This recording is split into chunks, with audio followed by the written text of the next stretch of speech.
Oh, yeah. Yeah, yeah, yeah, yeah, yeah. So many dreams. Satu hadis Nabi SAW, sesiapa yang berpuasa pada bulan Ramadan secara penuh keimanan dan juga penuh pengharapan ganjaran daripada Allah SWT, Allah mengampunkan dosa-dosanya.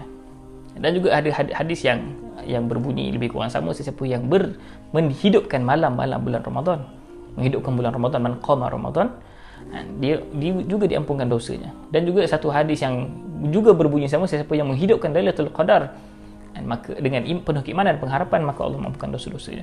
Jadi kat situ mungkin ada dapat sebahagian kita melihat, adakah semudah itu kita boleh mendapat ganjaran tersebut.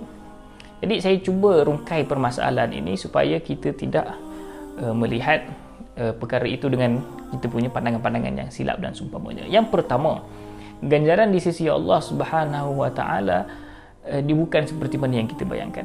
Maknanya dia bukannya kita boleh samakan macam kita buat sikit dapat banyak ke, patutnya kita buat sikit dapat sikit lah. Di sisi Allah SWT tidak ada isu sikit atau banyak. Tapi di sisi Allah SWT, sebab Allah SWT ini kita buat banyak mana amal sekalipun, dia tidak menambahkan apa-apa kerajaan daripada Allah SWT. Maknanya Allah dengan kuasa dan juga dengan kemah kehendak dia boleh buat apa sahaja yang dia nak, walaupun benda tu hanyalah sekecil di sisi kita satu hari puasa ataupun menghidupkan satu malam Lailatul Qadar dan seumpamanya. Jadi kita tidak boleh memandang perkara itu seolah-olah perkara yang tidak logik.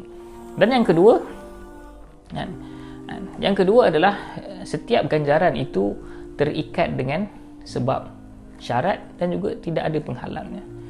Jadi apabila kita membayangkan amalan kita diterima, kita tidak boleh melihat bila kita solat kita terus bayangkan amalku sudah diterima. Tidak. Di sana ada beberapa benda-benda yang boleh menghalang amalan kita sampai ke langit ataupun amalan kita diterima. Antaranya kita bergaduh dengan kawan kita, antaranya kita menderhakai ibu bapa kita, antaranya kita maknanya kita melakukan perkara-perkara yang tidak patuhi syarak dan seumpamanya, ataupun kita melakukan dosa-dosa besar juga tidak diampunkan dengan semata-mata itu.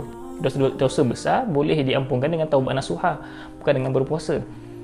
Sahaja kan. Jadi bila kita kat situ, kita tengok sebenarnya bila Allah SWT meletakkan ganjaran, dia bukan difahami semata-mata itu, dia adalah satu bentuk jenis kehidupan, satu package jiwa manusia yang bersedia untuk menghadap Allah SWT. Sebab itu Allah pun sebut innama yataqabbalullahu minal muttaqin, Allah menerima hanya daripada orang yang bertakwa. Jadinya jiwa kita perlu bertakwa, barulah maknanya jiwa yang bertakwa itulah yang Allah terima.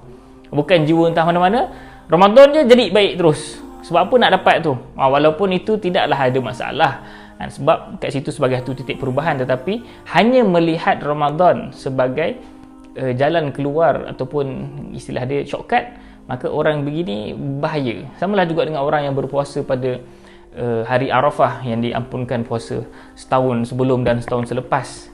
Kan hari Arafah dan juga hari Ashura setahun sebelum, kan, diampunkan dosa-dosanya, maka dia pun buat jahat, tunggu hari Ashura puasa sehari, cover lah semua. Orang macam ni salah faham dia.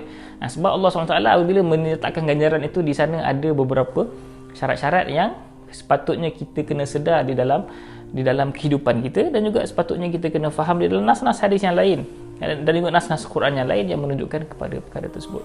Jadi untuk nak capai kepada iman ataupun keimanan dan juga penuh pengharapan itu, dia memerlukan satu pakej kehidupan yang tersendiri. Dia bukannya buatlah segala benda, yang penting Ramadan kau jadi baik. Dia bukan macam tu. Buatlah segala benda, yang penting tarawih tak tinggal. Buatlah segala benda, yang penting cuba hidupkan Lailatul Qadar. Dia cara kefahaman itu bukan itulah yang melayakkan kita. Yang melayakkan kita adalah kita cuba cover seluruh sudut kehidupan kita dan menghadap benda itu kepada Allah SWT, seperti mana hadis Nabi SAW.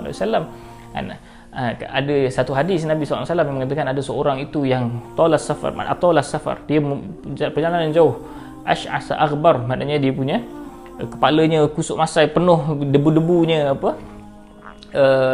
kakinya penuh berdebu dan seumpamanya. Fayaqulu ya rabbi ya rabb, dia berdoa kepada Allah Subhanahu wa taala, maknanya merayu kepada Allah SWT dengan keadaan yang terus kusuk masai dan maknanya seolah-olah berserah habis-habisan kepada Allah SWT. Tapi Rasulullah kata, wa mat'amuhu min haram wa malbasuhu min haram wa ghudhiya bil harami fa anna yustajabu lah. makanan dia daripada benda haram, baju dia daripada benda haram, dan juga dia pun diberi makan daripada benda yang haram. Macam mana Allah nak makbulkan doa dia? Jadi kat situ kita kena faham sebenarnya package anugerah itu dia bukannya dengan 1, 2, 3 benda. Dia adalah satu package yang kehidupan untuk menjemput rahmat Allah SWT. Dia bukanlah semudah yang kita gambarkan ataupun ada shortcut tertentu, tetapi dia memerlukan satu usaha ataupun taufik daripada Allah SWT untuk kita benar-benar melayakkan diri mendapat pahala yang sedemikian. Wallahu a'lam bissawab. Raikan Ramadan, raikan Ramadan, mari kita raikan Ramadan, berkongsi rezeki, manisnya memberi.